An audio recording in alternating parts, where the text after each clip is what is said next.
Hey, Habs fans, are you feeling a mix of frustration and curiosity right now? What if the future of one of our most polarizing players, Patrik Laine, is hanging in the balance, and the Montreal Canadiens are at a crossroads that could define our roster for years to come? This isn't just about a contract.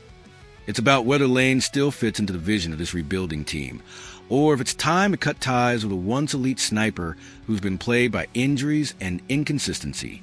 Today, we're diving into the big decision facing GM Kent Hughes and what's next for Laine in Montreal. Buckle up, because this is a story packed with uncertainty, potential, and high stakes. Let's start with a reality check. The Canadiens made wave this offseason by acquiring defenseman Noah Dobson via trade, a move that solidified our blue line and signaled ambition. But while that might be the headline-grabbing deal of the summer, there's a quieter storm brewing, one that revolves around Patrik Laine. The 27-year-old right winger is entering the final year of his contract, which carries an average annual value of $8.7 million, making him one of the highest-paid players on a roster until Dobson's $9.5 million extension kicked in. With $38.1 million in cap space projected for the 2026-27 season, Montreal has the financial flexibility to re-sign Laine, even after accounting for extensions like Lane Hutson's. The question isn't whether we can afford him, it's whether we should. Let's rewind for a moment and remember who Patrik Laine was at his peak. Drafted second overall by the Winnipeg Jets in 2016, this guy was a goal-scoring machine, potting 44 goals in the 2017-18 season and establishing himself as one of the league's most lethal shooters. His size, at 6 feet 5 inches and 205 pounds, combined with wicked shot, made him a nightmare for goalies, especially on the power play. But fast forward today, and the story has changed. Injuries and bad luck have derailed his career, limiting him to no more than 56 games in any of the last 5 seasons. Over the past 7 years, he's only surpassed 28 goals or 60 points once. Last season, he managed 20 goals and 33 points, with a staggering 15 of those goals and 19 points coming on the power play. While that special teams production is valuable, his even-strength play has been underwhelming. So, what's left of the Laine we once knew? And can he still deliver for the Habs? This brings us to the heart of the dilemma facing Kent Hughes. The options are clear, but none are easy. Does Montreal offer Laine an extension at his current salary, hoping he can stay healthy and rediscover his scoring touch? Do they try to convince him to take a pay cut to stay with the team, acknowledging his injury history and inconsistent production? Or do they decide that his time in Montreal is up, either trading him within the next year or letting him walk as a free agent, freeing up cap space but getting nothing in return?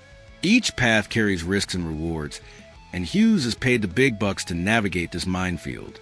The clock is ticking, and with every passing week without a new deal, the likelihood of Laine wearing a different jersey grows. Let's break down the case for keeping Laine.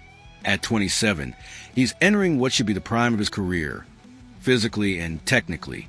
If he can stay off the injury list, there's still a world-class talent buried in there, a player who could provide a massive offensive boost both at 5-on-5 and on the power play.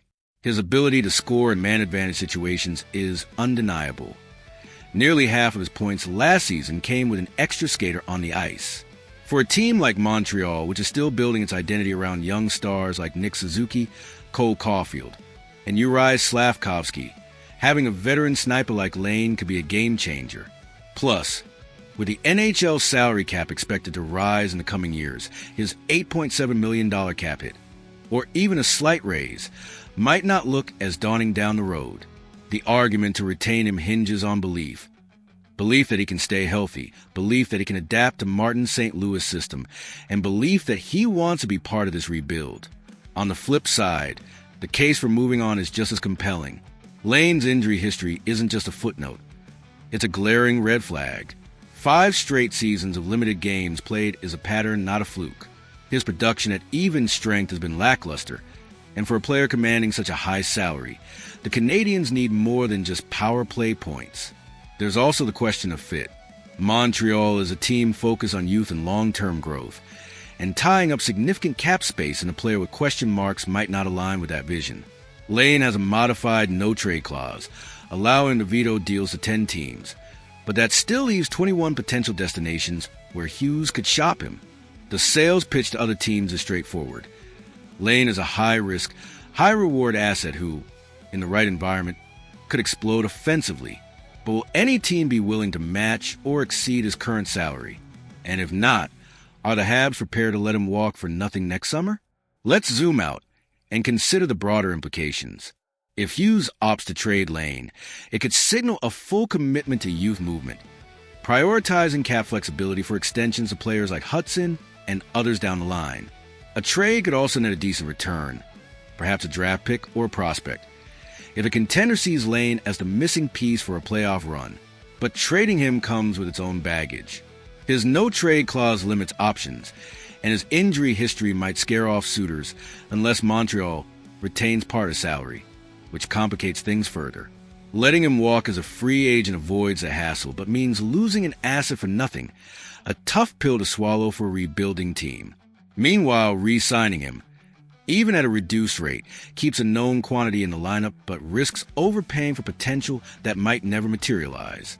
As we near the end of this deep dive, I'm left wrestling with the same uncertainty that's likely gnawing at every Habs fan. Patrik Laine's future in Montreal is a puzzle with no easy solution. On one hand, he's a tantalizing talent who could elevate our offense if the stars align.